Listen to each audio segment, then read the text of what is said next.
Right, hi everyone. My name's James from the Final Flight podcast. You got myself and Jojo. How are you getting on? Good, pal. You? Yeah, good, mate. I'm looking forward to a brilliant week ahead of Aintree. This is our Aintree Festival Day 1 preview, and we can't wait to get stuck in. Are you excited, Joe?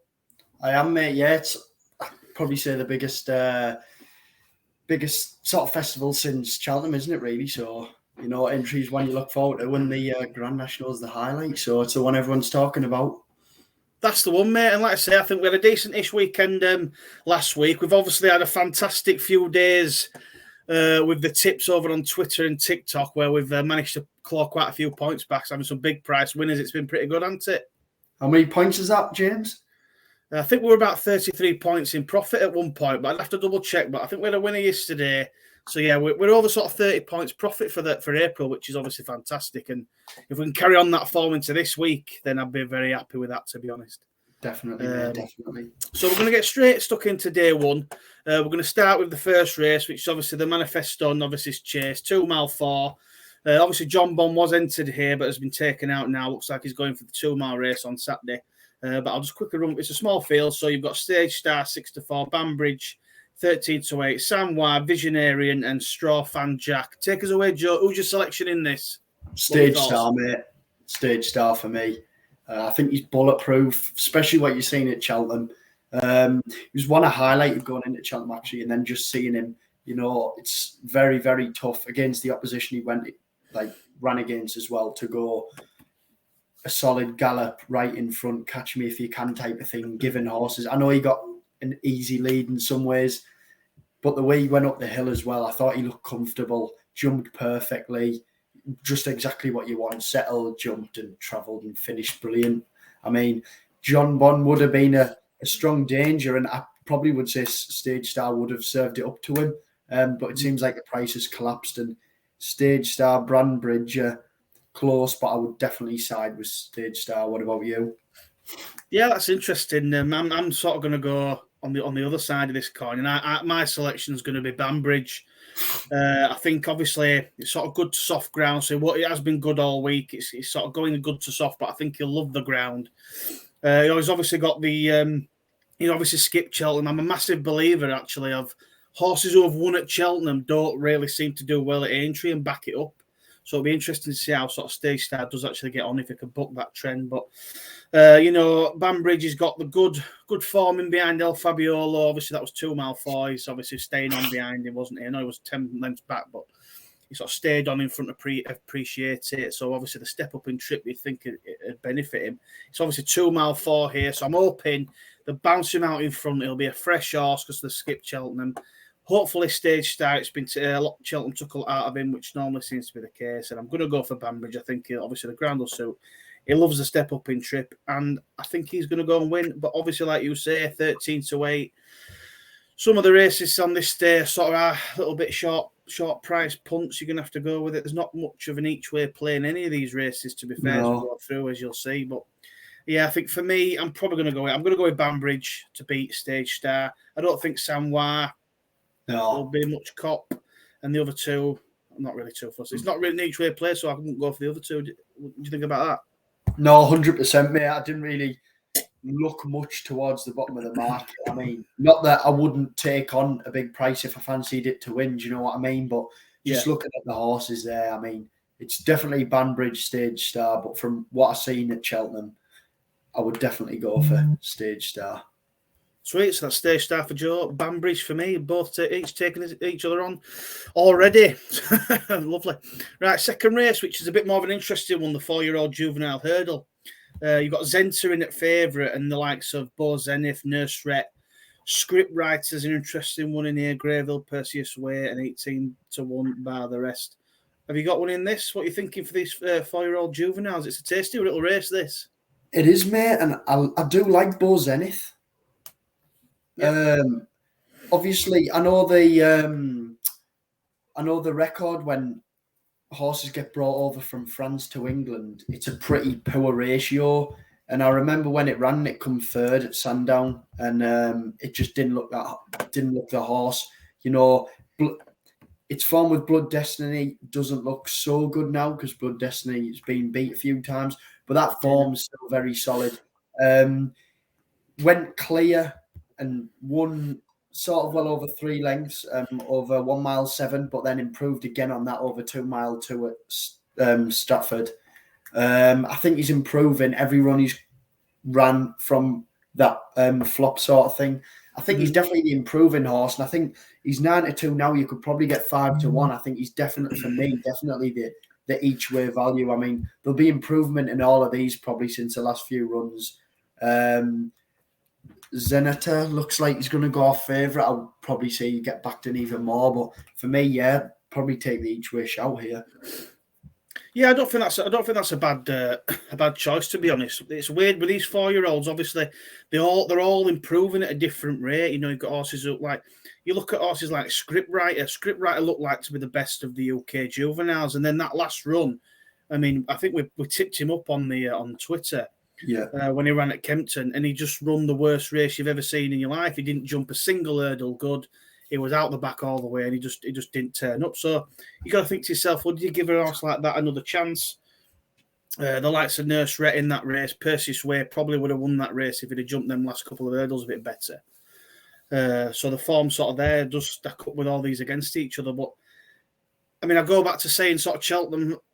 Horses at Cheltenham don't normally do well at Aintree, but it's hard to get away from the favourite here, Zenta, who's sort of 3 lengths behind Lossiemouth. Now, that's probably the best form in this race by a country mile. So, you know, that's sort of where I've landed on. So I think I'm going to go. It's a short price again, though, like you say, you're talking 6-4. But I can't see many going for the others because, like I said before, with the Scriptwriter Nurse race, it's a little bit of a messy race. But I think if I'm going to land on an each way price, I'd probably give Perseus Way another chance at around 12-1. I think if he's sharpened up his jumping a little bit better, I know he's sort of Gary Moore second string with obviously Jamie Moore riding Bo Zenith, but I think I'd be happy to give Perseus Way a little each way play here. But I do think the favourite will probably be the more stronger selection, but he's just not really much of a backable price right now. So I think I'll go Perseus Way each way 12-1 and see what happens there. Yeah, definitely. Just a small mention. I do like Perseus Way actually. One's trained by Charlie Appleby, so will prefer the better ground. Now, if he did sort his jumping out and the ground wasn't, good, if I'd had good in the description, yeah, I would probably fancy the each way price, like you said. But the rain looks like it's coming, and straight after Cheltenham, it's got a lot of improvement to make to sort of get within Zenta's third of 2 lengths of Lossiemouth or 3 lengths of Lossiemouth. Yeah. It's a big ask in 2-3 weeks. Yeah, I completely agree with that. And like I say, I mean, if the rain does come, it's probably going to completely. If it starts getting towards soft, and even if it gets any worse, so it's going to be obviously a little bit like Fairy House this weekend. It was a bit of a slog for a lot of the races. I mean, that we'll mention that Irish Grand National where we obviously I tipped up the Devil's Coachman, and if it had jumped the last of the place for profit, but only 6 finished. It's quite a lot that if it becomes testing here, it'll blow it out of the water. But like I say, I think Zenta's got a great chance, best form in the race, but I'll have a little each way play on there. Perseus Way, and you went for Bo Zenith, didn't you? All right. Yeah. So the 2 Gary Moore horses. Let's see which one wins. Right, the next one, a big one, the Betway Bowl. So we've obviously got Brave Man's Game in here at favourite, currently 5-2. Shishkin, Aplutard, Conflated, Ahoy Signor, and Garlaw. This is a tasty one because obviously they've all run at Cheltenham, so we've no choice but to pick a previous Cheltenham runner. So who are you going for, Joe? Have you got strong thoughts, or what are you thinking? I think it's very tough, mate. Like, obviously, I did not expect Brave Man's Game to run, second against Galloping the Champs. He got beat 7 lengths, not a bad run, Conflated third and behind. The one I'd give a second chance to is Aplutard at 7-2. Now, if you look at his run, obviously he didn't have, the prep run that he would have, wanted leading up to Cheltenham at all. And I was on him on the day at Cheltenham anti-post, and I watched him, and he didn't get the ideal sit. Rachel was sort of with galloping out the back, getting bumped, and then I can't remember what horse fell, but a horse fell right in front of Aplutard. I think it was a Ahoy Signor. That was the one that basically took him out near enough. Galloping went one way, a Plutard went the other. I think Rachel then just sort of give up, but he wasn't given a hard time. You know, he travelled pretty well. It was his first run for a while, and I just thought that run there, all the other horses had a hard race. Braveman's Game had a hard race. Conflated had a hard race. Shishkin ran back well, but a lot of jumping errors. I just think a Plutard, you could probably let him off with that one, and he didn't really have a hard race, so definitely the one I'm siding with. Yeah, do you know, I have been a little bit like back and forth a little bit on. Originally I was thinking sort of a hoisting, but I'm a little bit like you, where I'm looking at a faller and a pulled up in that Gold Cup. I was looking at a hoisting and I'm looking at a Plutard. Now, obviously, there's no, there's 6 runners in, so there's no each way play really. So you sort of win only, which is fine. But my original thought was a hoisting yaw, but now the news of Brian Hughes on board, no Derek Fox, I think that sort of put me off, because he's a horse where you sort of need to know how to ride him, and Derek Fox has got that knowledge on him, so that's put me off, and I'm going to go again. I very nearly got swayed towards Braveman's Game, but sort of listening to you again, you've sort of reinforced what I was thinking. It was a tough race. He's gone all out there to win that Gold Cup. He's come second to Galopin Des Champs.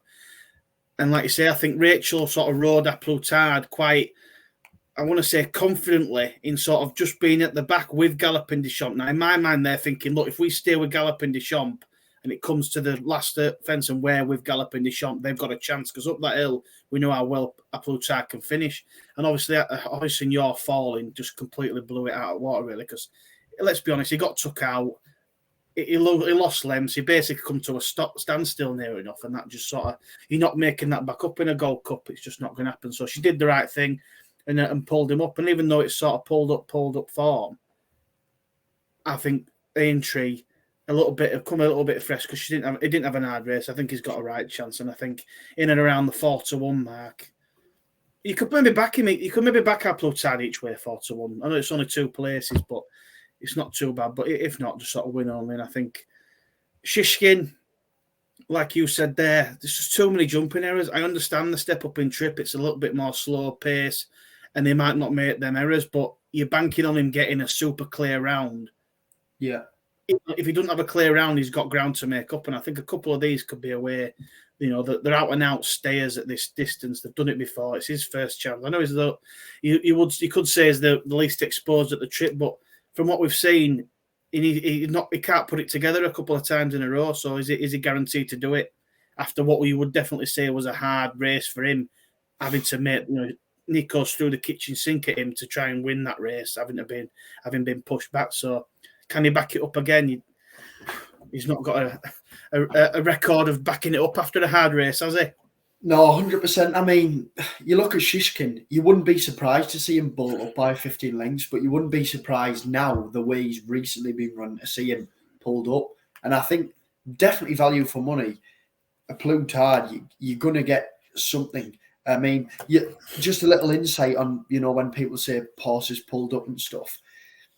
You look at Lossiemouth before Cheltenham. Paul Townend give Lossiemouth a hard ride up to the line against Gala Marcel. Yeah. And didn't get there. And Willie Mullins was very critical, even on the interview after, about giving him a hard time. Mm-hmm. Now, he'd have probably been better off having a P next to his name, pulled up. He's had a run. He's fresh. He's gone into Cheltenham, where sometimes when you don't get a lot of luck in running, especially Cheltenham, 3 mile plus, stop and start race. And we all know Plutard does it a bit of a flat spot, I'd say, coming up the hill, mm-hmm. and then kicks on. So I don't think it's a bad thing. And especially when you look at Braveman's Game's last run at Aintree, he come 4th, 30 lengths. And the time he ran before, he got beat by a Hoysen Yaw by 7 lengths again. So for me, a Plutard is the great bet. Yeah, I agree. I agree with you, mate. I'm with that Plutard. I'm with that Plutard with you, and hopefully he can go and do it and show us just how good he actually is, and get back to some sort of form. Right, we're going to move on to the next one, which We'll try and decipher, even though it's very difficult when you've got. I did hear a tip for this, by the way. A tip for the Aintree Hurdle. Yeah. Go on then. Off Nicky Henderson, he thinks Constitution Hill run well. Oh yeah, I've got a feeling he might do. What is it, 6-1 on? One, yeah. Go on then. Have you? What are your thoughts on this? Is it just a case of we're just going to watch him? Yeah, I think the only thing you could possibly do is maybe back a forecast with who you think might come in behind. But for me, it's not even worth it. I mean, I like to move it. Will he take the initiative and go forward with it and give Constitution Hill a lead again? I don't know. As Zanahiyr last time out was third, but he was 4 lengths behind State Man. So, I mean, I think I'd probably say Zanahiyr will probably get second. But for me, to no bet, mate, it's just watch and appreciate Constitution Hill's magical form. Yeah, I agree. And like you say, I mean, you're looking at 2 mile 4. I think 2 mile to 2 mile 4. This horse probably just will not beat. It's a tough one. Like you can't. You give him a lead, like in the Cheltenham Champion Hurdle, he'll just keep you pushing, keep that pace going. He kept moving up to the front, saying, "You're not slowing this pace down. I want this pace going the whole time." And he just kicked on and demolished him. And he can lead from the front. He can get a lead. He could probably be held up at the back if he wanted to be. It's just an unbelievable animal, and we've just got to look as racing fans of how lucky we are really now to have an horse like this come about where we can get excited. The only sort of downside really is where I'd love to see more trying to take him on. Like there's people just terrified of him. They're going on about like next season's Cheltenham, and if he goes to the Arkle, a lot of horses will stay over hurdles and keep away from him. And I wish we'd sort of get away from that and people would just have a chance, have a go. Do you know what I mean? I know it's obviously hard, but I'd just like to see people have a go a little bit more because anything can happen in a race. He so nearly fell at that final hurdle in that Champion Hurdle. If he falls there, State Man's a Champion Hurdle winner, and you just don't know what's going to happen. But he is a beast, and I do think he's fantastic, and I'm really excited to see him hopefully go over fences next season. I mean, I know a lot of people say, you should skip your novice chase season, go straight for the champion chase, but I just can't see Nicky Henderson doing it. You got a horse like this, who's only 6 years old. You just take your time with him. Have a season at novice, win the Arkle, go for the champion chase at sort of 7, 8 year old, or 7-year-old, 8-year-old, and then next season you decide what you want to do there. Do you step up and trip and go for a Gold Cup? I think the owner's the type of owner who wants to do it. So if they do that sort of thing, it'll be exciting. And I'm hoping we get a Marine National Constitution Hill Arkle next year. I don't, to be honest. You do not think that'd be a good clash, no? No, I just think it'll burst Constitution Hill's bubble. Well, I think it's going to be interesting because I think it's looking a little bit like Marine National's going to go up against Imperial Pass at the Punchestown Festival. I know I think it's the super. What is it now? It's the Novice Hurdle. Yeah. On the first day over there. So if them two go against each other, that could be quite a telling race because you'd be thinking I know I'll be back in there. If Marine doesn't win, he probably will go chasing, and Imperial Pass is probably a Champion Hurdle also. It'd be very tasty to see what happens between them two. I mean, I'd love Nicky to send Constitutional win at Aintree and go there and win over there. I think that'd be unbelievable because I think he would win. Wherever he goes, he wins. So, but I know he won't do that, but it would be quite interesting to see. Yeah, but yeah, like you say, sit back and enjoy, and just watch the procession of that. Is Constitution Hill is the one to do. 100%. If you've got 60 grand to win 10, fair play. Right, so they're the sort of ones we were going to do. I'm going to move. We'll move on now to. Have you got anything else that you've maybe noticed on the card that you think's? I know there's sort of there's a Hunter Chase which I'm not too fussed about. The Cheltenham one was a bit of a mess, so but I know there's a decent handicap. And a mare's bumper. Have you noticed anything in those races, Joe, that you'd like to mention? Not massively, mate. I would probably have a go on Winged Leader.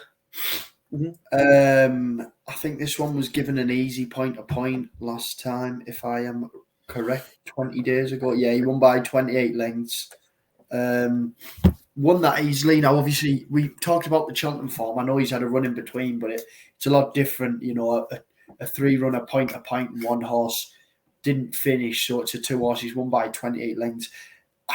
Second in the market, Famous Come On. I do not understand that. I mean, I know it's over 2 mile 5, but he did not get home over 3 mile 2. He's been given an absolute.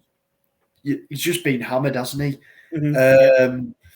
I would definitely side with Wing Leader. I mean, when you look at his Cheltenham run last year, he looked unbeatable. Apart from the last 50 yards. Now this is a little drop back in trip.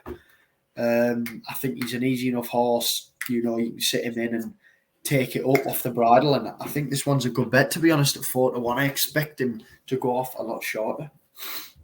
Yeah, I think he's one of them that he'll probably get backed in on the day. I do think, obviously, the trainer's got a good record with the Hunter Chasers. So I think, like you say, after Vosselet lost at the festival, I think there might be more renewed money coming for this one, and I think that's probably a good pick.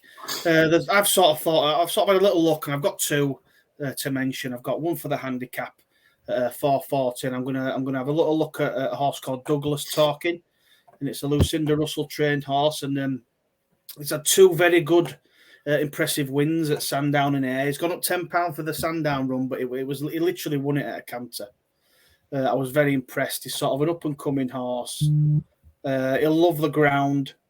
He's one on good to soft, so if it gets a bit softer, he won't mind that, and if it's good, he won't mind that either. He gets the trip 2 mile. It's a perfect trip for him. I think the jockey will bounce him out, and I think he's going to go really close. And he's still at an each way sort of price around 11-2, 6-1. You can sort of get him in. So that's my little mention for the handicap. Is that the horse with the maddish colours? Yeah, it's got like green, red and green sleeves with like the circles on the front. Yeah. And I think he's got a good chance. He's been sort of backed in now. I know there's been a couple of non-runners, but he's been backed in. But I think around 6-1 in a bad little each way price. For the handicap, and then my last one to mention is the one in the Mayor's Bumper, the final race, and it's See You in My Dreams for Nichols and Harry Cobden. I think this horse, I really like the look of this horse. She's won 2. Well, she won impressively in a point to point, good ground 3 miles. So she stays a little bit further. Then she's come out in under rules and battered a field at 2 mile at Newbury. I was super impressed. I thought she just cantered into it. And took the race like she wanted. She gets a little step up in trip here, furl on up, so obviously she stays 3 miles, so we know she'll get the trip. And I think she's a right bet around 7-2. I can't believe she ain't shorter. And I think for me that it'd be a very big bet. Well, not a big bet, sorry, a strong selection for me, a confident selection. See You in My Dreams in the Mayor's Bumper is the other one I'm going to mention. And that's pretty much it. I mean, that's pretty much it. So one of my mentions on a quick one would be July Flower. Oh, in the Mayor's Bumper, going against you, Henry de Bromhead? Yeah, I wouldn't say I'm going against, but I'd definitely say it's one to watch. I mean, I had a look earlier, and you look here, and it's ran a national and flat over 1 mile 5 and just done enough. But it ran a 1 mile 6 and 1 hands and heels. Good to soft ground, so I won't mind the rain. Definitely looks like this trip will bring out improvement. And being 4-year-old, I just think it's probably one to watch. You know, not last run 139 days ago. You might see, you know, a run from the back or something, but probably it is one I've tracked already type of thing. Watching the race, and then I definitely think there's a good horse there. So, you know, we'll just see. But I was going to ask you, what's your nap for the first day? Yeah, so I've got my little nap and next best for the first day. So, yeah, I think my nap for day 1 is going to be Banbridge in the first race. What about yourself? My nap is a Plutard, mate. A Plutard, interesting. And your next best? Wing Leader. I know it wasn't obviously one of the ones we covered, but I just think 4-1 is an absolute steal of a price. 2 mile 5 should suit. Honestly, I think this one's bulletproof. It'll be on the Twitter, definitely. That'll be one I'll be tipping up. Right, well, my next best is going to be Constitutional. No, it's not. It's going to be See You in My Dreams in the Mayor's Bumper. I'll go for the next best. obviously the other races, there's not much to back. But I'm going to go, next Nap, Banbridge, See You in My Dreams, next best. And for you, it was Applutard, Nap, and Winged Leader, next best. Fantastic, Joe. So that's day one of the Aintree Festival previewed. So obviously this will be up, well, you'll be watching this will be posted tonight, so I'll post that up now. Then tomorrow night we're going to preview day 2, and then Thursday night we'll do day 3 and the Grand National. So obviously we're looking forward to that. Can't wait to get stuck into it. There's loads more to talk about, so it's going to be super exciting. So don't forget, if you are listening and are watching, don't forget to like and subscribe the channel. Obviously we're on Twitter and TikTok. Follow all them. We like to put some fun TikToks out. And we put us tips up and things like that. So just like and subscribe. Listen to us on YouTube, Spotify, the lot. You know the drill. And I'm looking forward to doing day 2 tomorrow, Joe. What's your last note? Yeah, definitely, mate. Just like I say, another one, isn't it? Just enjoy it, because before long it'll be into the flat, and you'll be looking for the next jump season, and you'll be thinking, oh, is Constitution Hill going to clash? Is Constitution Hill going to go over the flat? You don't know. So no, definitely enjoy, and everyone get over to Twitter on the morning of, obviously, the days, because we will be, I know we've tipped on here, well, not tipped, we've said our fancies, but we will be tipping on there, and the 30 points in the last 4 days or so does speak for itself, I think. So fingers crossed we can carry that on, win some money, and most importantly, enjoy the racing. Fantastic, Joe. I couldn't have put it better myself. So I'll look forward to speaking to you tomorrow, and let's have a cracking weekend and Aintree Festival. Right, see you later, Joe. Bye-bye. See you later on, mate. Bye. Bye.